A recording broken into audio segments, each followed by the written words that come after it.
উৎসব হচ্ছে, এটা তো আমি করছি না, আমাকে সে করাচ্ছে, বাবা যা করাচ্ছে তাই হচ্ছে। এখানে আমার কোনো কন্ট্রিবিউশন, অবদান যাই বলুন আমার কিন্তু কিছু নেই, সবই তার ইচ্ছা। আজকে কী কী অনুষ্ঠান? আজকে আমাদের পুজো ছিল। আমাদের পুজো তো জানেন আপনি, 5 জন পুরোহিত পুজো করে, মানে পুরো নিষ্ঠার সঙ্গে সমস্ত পয়েন্ট যেগুলো আছে সেগুলো মেনটেন করা হয়। তাছাড়াও আমাদের আজকে বস্ত্র বিতরণ ছিল, 500-র ওপর লোককে আমরা বস্ত্র দিয়েছি। কারা কারা গেস্ট এসেছিল আজকে আপনার পুজোয়? আমাদের এখানকার বিধায়িকা এসেছিলেন নন্দিতা চৌধুরী, ভাইস চেয়ারম্যান এসেছিলেন সৈকত চৌধুরী, দেবাংশু দাস। তারপরে আজকের গণেশ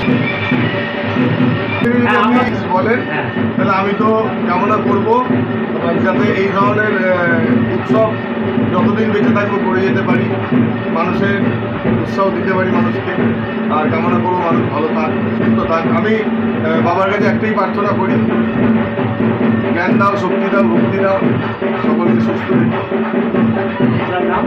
রূপ পাক। দাদা, বাংলায় কিন্তু এই গণেশ পুজো কিন্তু দিন দিন বাড়ছে, কি বোম্বে থেকে বোম্বের যে দেখুন, আগে বাংলার পরিস্থিতিটা ম্যাক্সিমামটাই চাকরিজীবী ছিল। এখন আমাদের বাংলা কিন্তু ধীরে ধীরে অনেক ডেভেলপ করছে।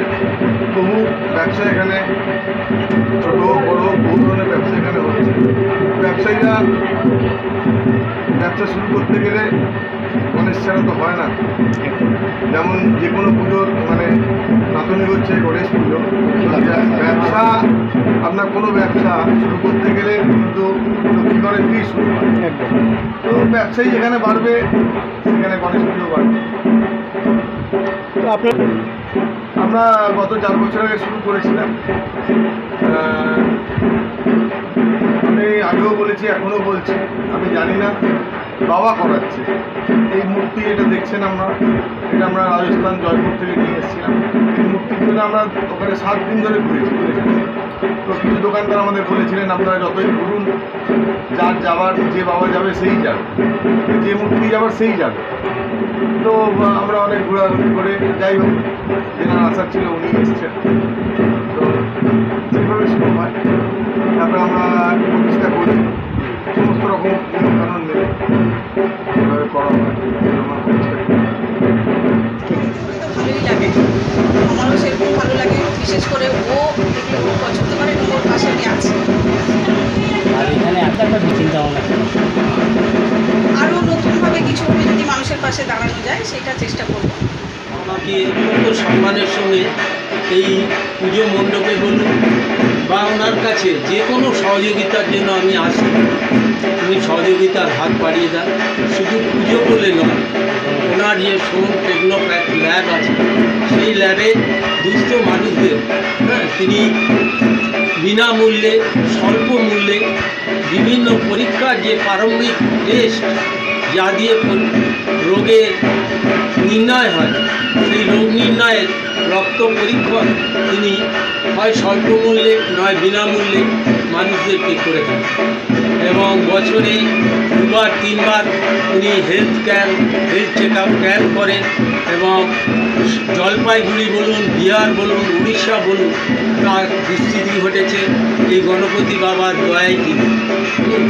এবং গণপতি ভবন অর্থাৎ এই যে গণেশ মন্দির, এই গণেশ মন্দির প্রতিষ্ঠা হয়েছে ঠিক 4 বছর আগে সাঁতরাগাছি, হাওড়া জেলার সাঁতরাগাছি অঞ্চল, হাওড়া দক্ষিণ বিধানসভার অন্তর্গত। এই মন্দির প্রতিষ্ঠা করেছেন পশ্চিমবঙ্গ তথা পূর্ব ভারতের একটি বৃহত্তম ডায়াগনস্টিক সেন্টার অর্থাৎ pathological lab, Soham techno path lab, তার কর্ণধার এই মন্দিরটি প্রতিষ্ঠা করেছেন। সোহম টেকনো প্যাথ ল্যাবের সঙ্গে পেশাগত কারণে আমার দীর্ঘদিনের সম্পর্ক। আমি বহুদিন যাবৎ এই ল্যাবের সঙ্গে আমি সম্পর্কিত। এই মন্দির প্রতিষ্ঠা থেকে আমার এখানে আসা যাওয়া। আজকে ৪র্থতম বর্ষে পদার্পণ করেছি আমরা। প্রথম থেকে এই সংস্থার কর্ণধার আমাদের শ্রদ্ধেয় রূপপাল মহাশয়, উনি বিভিন্ন সমাজসেবামূলক কাজ করে থাকেন আজকের এই বিশেষ দিনে। তো আজকে সকালবেলায় পুজোর সময় এই এলাকার অর্থাৎ এই বিধানসভার বিধায়িকা শ্রদ্ধেয়া নন্দিতা চৌধুরী মহাশয় এসেছিলেন এবং এখানকার কিছু বিশিষ্ট ব্যক্তিবর্গ যারা বিভিন্ন সমাজসেবামূলক কাজের সঙ্গে যুক্ত থাকেন তারা এসেছিলেন এবং সন্ধেবেলায় প্রতিবারের মতো সমাজসেবামূলক কাজ, বিশেষ করে বস্ত্রদান উৎসব, শারদ উৎসবের ঠিক 1 মাস আগে গণেশ পুজো উপলক্ষে মানুষের হাতে বস্ত্র তুলে দিলেন এই সংস্থার কর্ণধার রূপপাল মহাশয়। এবং এই বস্ত্রদান উৎসব উপলক্ষে এই এলাকার বিশিষ্ট সমাজসেবীবর্গ আজকে উপস্থিত ছিলেন। এই হাওড়া পৌর নিগমের অন্তর্গত এই বড় কমিটির ভাইস চেয়ারম্যান সম্মানীয় সৈকত চৌধুরী উনি এসেছিলেন, এলাকার কাউন্সিলর, প্রাক্তন কাউন্সিলর, এলাকার কিছু বিশিষ্ট সমাজসেবীরা এই বস্ত্রদান উৎসবে সামিল হয়েছেন। আজকে মন্দিরে পুজো দিতে আসা সমস্ত শ্রদ্ধান ভক্তদেরকে প্রসাদ বিতরণ করা হয়েছে এবং বসিয়ে খাওয়ার আয়োজন করা হয়েছে। সেক্ষেত্রে একটি উৎসাহ উদ্দীপনার সঙ্গে আজকের দিনটি পালিত হচ্ছে। আমি আসছি